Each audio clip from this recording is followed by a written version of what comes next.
पौवा या अद्धा, अद्धा तो नहीं, अद्धा बहुत बड़ी चीज़ होगी, पौवा जो है ये बस्ती में बांटते हैं, वोट खरीदते हैं। अच्छा, पब्लिक भी इतनी शानी है, अपोजिशन वाली पार्टी से भी लेती और रूलिंग पार्टी से भी लेती और दोनों को आश्वासन देती हम तुमको देंगे वोट। मेरा ये कहना है, आप 250 रुपये की चीज़ में अपना ईमान बेच देते हो। इसी कारण तो आपका देश जो है चाइना नहीं बन पा रहा है। चाइना तरक्की क्यों कर रहा है? देखो, हम लोग बोलते हैं कम्युनिस्ट जो है वो लोग तानाशाही है, भाई वो लाख गुना हमसे अच्छे हैं, सही में लाख गुना अच्छे हैं। कम से कम उनके देश में एक चीज़ तो बहुत सिंपल सी है, उनके देश में विकास होता है और उनकी पब्लिक जो है ना वो शायद वोट नहीं डालती, बिल्कुल सही करती है। उनकी पब्लिक ना ये जाति पाति धर्म ये सब चीज़ में नहीं फंसती, चुपचाप अपना पैसा कमाती, गवर्नमेंट को टैक्स भरती, अपने घर में जाती, अपनी लाइफ जीती। हमारे अंदर गंदी आदत क्या है, हम हिंदुस्तानी जो है ना जात पात इसमें पटे हुए। जिस दिन हमारे मुँह से इंडियन निकलना शुरू हो जाएगा ना उस दिन से हमारे नेता काम करना शुरू कर देंगे। हमारे नेता इसलिए काम नहीं करते, हमारे नेता को मालूम है जात पात की बात करो, अपने तरफ रखो, अपना वोट बैंक बनाओ। तो इससे ना आपको उभरना पड़ेगा। एक एजुकेटेड इंसान की पहचान ये नहीं होती कि वो डिग्री का गट्ठा लेके घूमे। एक एजुकेटेड इंसान की पहचान होती है अपनी डिग्री को स्किल में कन्वर्ट करे और अपने जैसे कई स्किल वाले लोगों को डेवलप करके उनको अपने पैरों पे खड़ा करे।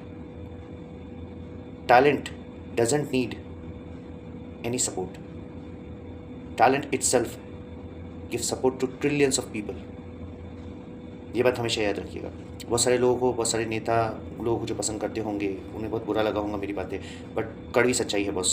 अगर आपको चाइना जैसा बनना है, यूएस जैसा बनना है, यूरोप जैसा बनना है, धन दौलत चाहिए आपको गरीबी रेखा से उठना है, तो सबसे पहले ना आपको जात पात बिरादरी धर्म वर्ण इससे बाहर निकलना पड़ेगा। मैं नहीं बोलता आप अपने धर्म को मत मानो, बिल्कुल मानो अपने धर्म को, बहुत अच्छे से मानो, मगर धर्म को मानने का ये मतलब नहीं है कि आप अपने आप को जात पात में बांट कर अपने हार्ट की डोर एक कठपुतली के समान, जो कठपुतली खिलाता है ना, उन नेता के हाथ में मत दो।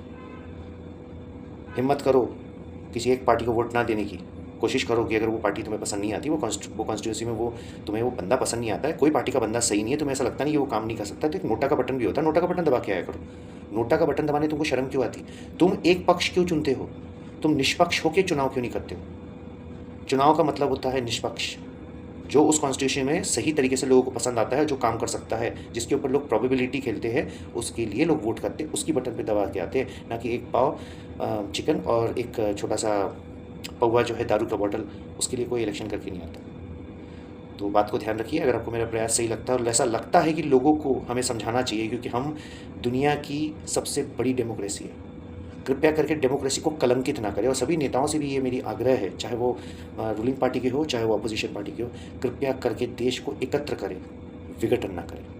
इसी के साथ मैं बस आपको इतना ही बोलूँगा, पढ़े लिखे बने हैं, पढ़े लिखे रहिए, पढ़े लिखे जैसा व्यवहार कीजिए, पढ़े लिखे जैसी सोच कीजिए। अपने आप को अलग अलग धर्म जाति प्रांत या फिर वर्णों में डिवाइड करने के बजाय अपने आप को हिंदुस्तानी कहने में गर्व कीजिए। जय हिंद।